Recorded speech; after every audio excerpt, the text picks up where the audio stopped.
Now, when you begin your scouting, there's going to be 250 players that are available to scout. These players are going to be sorted by potential, ranging from A through F, just like in school. Logic would dictate that they're not all going to be A's, they're not all going to be F's. There should be some sort of equality throughout the talent dispersal. I don't agree. I don't think it's likely that there are as many people who are A's, above average, or excellent, as there are going to be F's and D's. Above average seems to me, especially in the athletic world, like it's going to be harder to attain than below averages. So I think there's going to be more D's and F's than there are A's and B's, and C should probably fall somewhere in the middle, with probably being the majority of all the picks, because you would also assume that there's going to be more average players than above average or below average, and I think that will hold true throughout the scouting process. And based on previous research, it looks like it does match up. Now, out of those 250 players, I think between A and B, you can count on roughly a fifth of them to fall in that range. So you're talking maybe 50 players out of 250. The other 200 players are going to be spread out over C, D, and F. So I would probably say 100 to 150 are going to be C's, and then the remainder are going to be D's and F's, with more D's than F's. And again, my research has certainly backed that up, and we'll move forward and show you. NFL football franchise is the highest selling console video game of all time. One of the biggest selling points of the Madden game is the franchise mode, in which you're in charge of your own NFL franchise, and you're in charge of everything to do with that organization, from scouting and drafting players to signing and developing. Pause. In terms of the franchise, which is my favorite mode, one of the biggest things is building your own team through the NFL draft. It's designed to be a real-life simulation of the real NFL draft, and in order to make it realistic, the game developers are constantly looking for new ways to affect the scouting development of the draft. In previous years, you've been able to scout players only by potential right off the bat, so you can find out if your guy is going to be an A potential or an F potential, which is going to affect his ability to develop later on as a player. This year, they've taken away from that and made it a lot more guesswork. You're able to scout players individually, but it doesn't unlock their potential until they've actually made your football team. I have broken the formula. It's 90 players, roughly, actually over 100 players that you'll have an opportunity to scout throughout the regular season. There's no way that you'll be able to draft that many players, as the maximum amount of draft picks you'll have is 20, and there's also 31 other teams going to be picking players with you. So it's really important to get the most of your scouting so that you can make the most of your drafting. And here's where my formula comes in. In weeks 1, 5, and 9, you'll want to scout your 15 players, and in order to do this, you're going to sort by potential with the arrow pointing up. And then you want to sort the top 15 players from the unscouted list on the potential. If you're drafting on a certain position, if you're weak at quarterback, you can always focus your scouting efforts there. But for the purpose of this video, we're going to look at every position. Again, in weeks 1, 5, and 9, we're going to scout those 15 players that are the top 15 for potential. And after that, we're not going to scout throughout the regular season. In weeks 13 and 17, we're going to skip the scouting altogether because we don't want to scout players that we're not interested in. And based on the research that I've done, I figure there's about 50 players in every draft who are going to be an A or a B and worthy of picking. You don't want to pick a guy who's going to be a C because he's going to max out at 75 potential and never do anything for your franchise. So now we've gone through weeks 1, 5, the entire regular season, and we're into the postseason. May or may not have played in the playoffs, but now we're into the front office mode where we do our pro days and our scouting combine and our individual workouts. Here is where we can be a little bit more selective by position in what we're looking for our players. I'll have my 50 players that I've scouted from the regular season, and they're going to be, you can sort them by position or overall. And what I would like generally do is I look at the positions where I need help. So let's say I need quarterback and wide receiver, and I'm going to look at all the quarterbacks and wide receivers that I've scouted, and I'm going to scout them again in the combine scouting.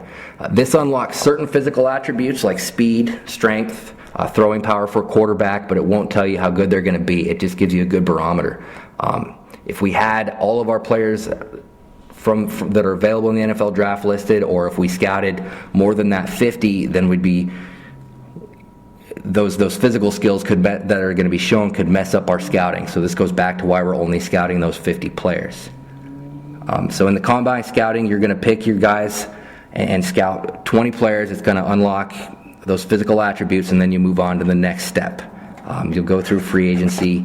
I don't sign free agents. And then you move into your pro days, where again we can scout 20 same guys or new guys. Again, I'm only going to scout players that have been scouted before, and I may scout guys that I've just unlocked their speed on the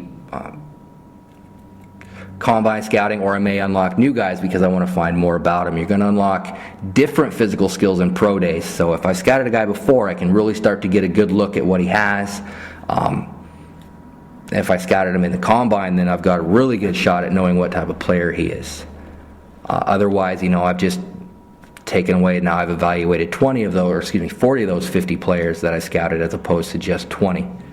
The next step is to move to the pro day. This is where we scout 5 players that we're really interested in. Any 5 players. Again, I prefer to scout players that I've scouted before because I know they're going to be worth drafting at this point. Here will unlock every single attribute about them. You want to know how fast your center is? I'll tell you how fast your center is. You want to know how high your quarterback can jump? I'll tell you how high your quarterback can jump. But more importantly, in this stage, you're able to unlock the overall rating and the potential rating for 5 of those players. Okay. Now, after you're done with the pro days, you'll move to the NFL draft. Again, you're going to be drafting with 31 other teams, so we're each going to have 7 draft picks, so you're looking at roughly 224, although they do add some compensation if a player leaves. But more often than not, you're going to have 224 draft picks, and your goal is to get anywhere between 7 to 20, depending on how many draft picks you have, of the best players in that draft. They're going to help your franchise. For this draft, I have 7 players, and based on my scouting, you'll soon see that it's very effective, and then you'll get the results you want. Once the draft has started, I want to go and sort the players that are listed available by overall, by potential once again. After I've sorted by potential, then I'm going to change the list of players from available to scouted.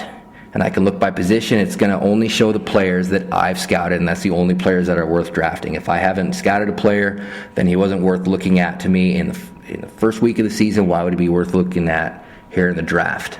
I'll do this in each round. I'll scout, I'll sort by potential and find out what the best player is, and I'm going to take him. Regardless of projected round or projected overall, I'm drafting simply on potential. Just like in the real NFL, some of the best players go completely undrafted or wait until the very end of the draft. Other guys will be drafted on the very first pick and never have a good career. Again, it's simulation. It's supposed to be realistic, and this falls in place here. This will work through all 7 picks, and if you've scouted well, then even after you're done with your 7 picks, there should be 2 or 3 guys that you've scouted that are still available, which one shows how well you scouted, and 2, how poorly the rest of the league scouted when 32 teams couldn't rack up all those players.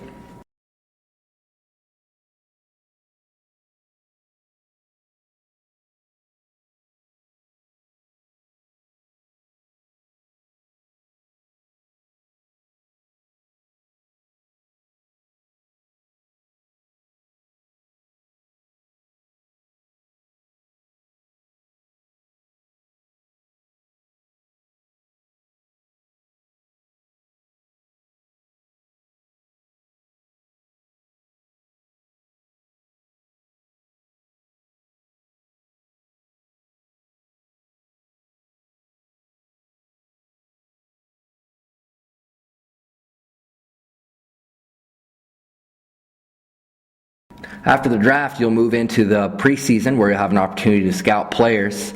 And cut players. Do not cut any player that you drafted this year. You want to sort by rookie, and anybody with a multi-year deal that's a rookie is a guy you signed, a guy you drafted. The guys with 1-year deal are camp invites, and they should be the first to go.